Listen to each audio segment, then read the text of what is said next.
witness testifying for the bill?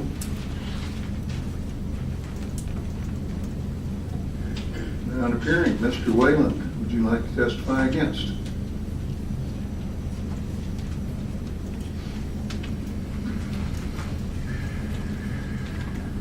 Thank you, Mr. Chair. Thank you, committee.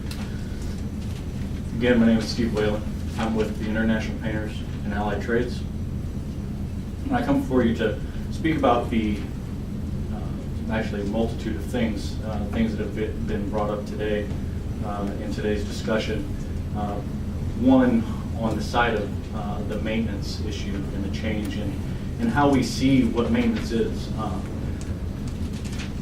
Most of my career, and I state career because all I've heard today is jobs this and jobs that. My career has been built in the painting industry. A job was afforded to me, and it was my decision to make that into that career. And the union has helped that. I have been a union contractor or a union member ever since I started painting. I've been on the industrial side of things. I spent 16 years of my career in the painting field, primarily water towers, some refineries, and almost all of the work that I've done has been maintenance. I've seen throughout the many years that I've been in the industry, people who have died doing the same very thing that I do. I've seen people hurt. I've seen families affected by the effects of lead poisoning or injuries on the job site. That just extends further past my day-to-day, which greatly affects how we see what we do as a living. In changing maintenance, it doesn't change the scope of work. It doesn't change the fact that it's a highly trained skill. Not just somebody who can come away from a Burger King job or anybody off the street and put them in a position to scale a 150-foot water tower or to be dangling off of a bridge in the middle of a river. A lot of training is involved in that. And to classify maintenance as something other would actually, in my eyes, see detriment not only to that worker, but to also the families that are affected by whatever may happen to that person. Now, throughout my career, I have established myself in the training aspect of things. I hold many of the certifications that you have heard today as an instructor and as a worker. I have trained many members of ours in the safety, in the actual specifications that are required day to day. And I guess in my eyes, because on the training aspect of things, I don't just see people who've been trained. I see the new people that come into our trade, and just to see the look on their eyes as to what exactly is required on these jobs because their contractor never provided is a whole new opening for me because I know that I'm making a difference. Now, on the other side of things, after I perform my duties as a trainer, I am now Director of Business Development for the International Union of Painters and Allied Trades. And now I see a totally different aspect of things as far as contractors. And I really have seen a lot of things on both industrial, commercial, and residential side of things as far as what is considered maintenance.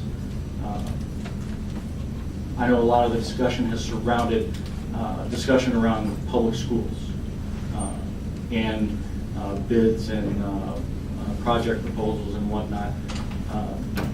And I'm just here to say that maintenance is in the same regard as maintenance in industrial whenever it comes to these public schools.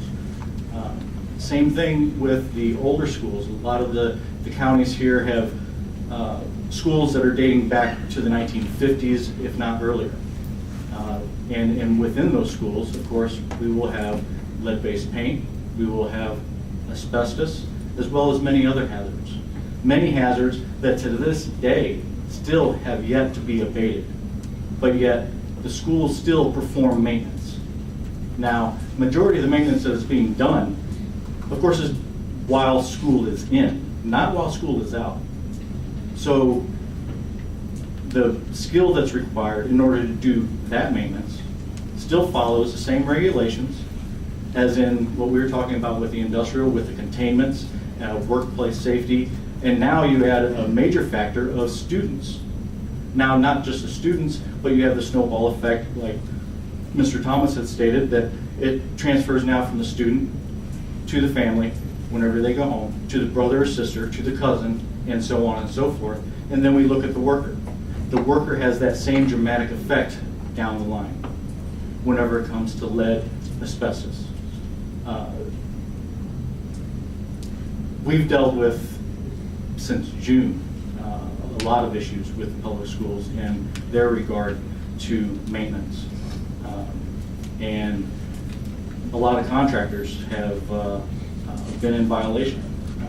We talk about lead violations, we talk about OSHA violations, we talk about prevailing wage violations. And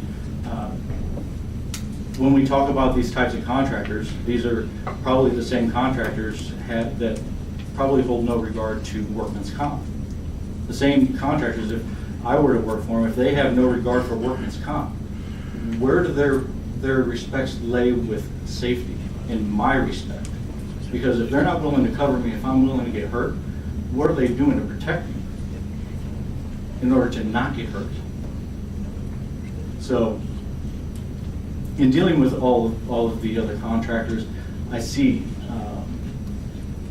a lot of things. And on the industrial aspect of things, it was mentioned about the court case where maintenance was challenged by a French company, not an in-state company or even within the United States, but a French company, not on U.S. soil, to come in to our United States, into Missouri, to try to change how maintenance is looked at, and that they're trying to lower the standard of wage for that type of work.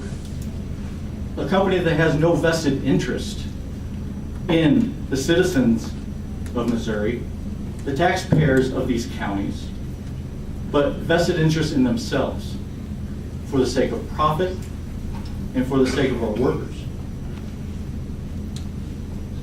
And I don't know how many of you really know too much about the actual company. And it's internationally held. They have actually more companies within the United States that are performing the same task across all states. But in effect, it's actually a detriment, not any benefit to these localities, these counties, specific cities, municipalities. It's not going to do any good. Like I've heard before, it doesn't matter how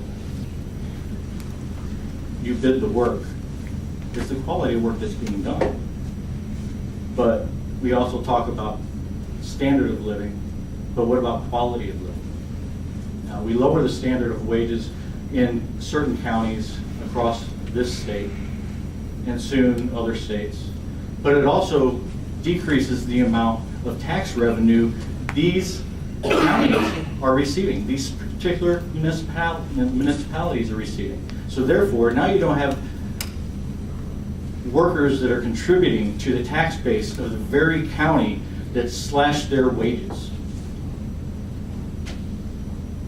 So lowering the standard of living, yes, because you won't have money to contribute back into an economy where a typical man or woman working will contribute to a city, and that money will spread 7 times before it leaves that city. And that's all I have today. Any questions? Just a quick question, Commissioner. So you would agree that changing the definition of maintenance and lowering the wage rate for that would not be worth the cost, would not be worth the risk of doing the job? No. You would actually decrease the quality of worker. And I've seen companies where they're not concerned about quality. They want bodies. They want people who want jobs. They don't want people who want careers, because career means promotion. Career means advancement, which means you require a higher wage, usually. I don't know too many people here who aspire to advance their careers without advancement in pay as well, in benefit. There's some that do it morally, emotionally, vested interest in themselves, which is also good, but there is also that financial obligation that they have to meet on a day-to-day basis. Thank you for your testimony, sir.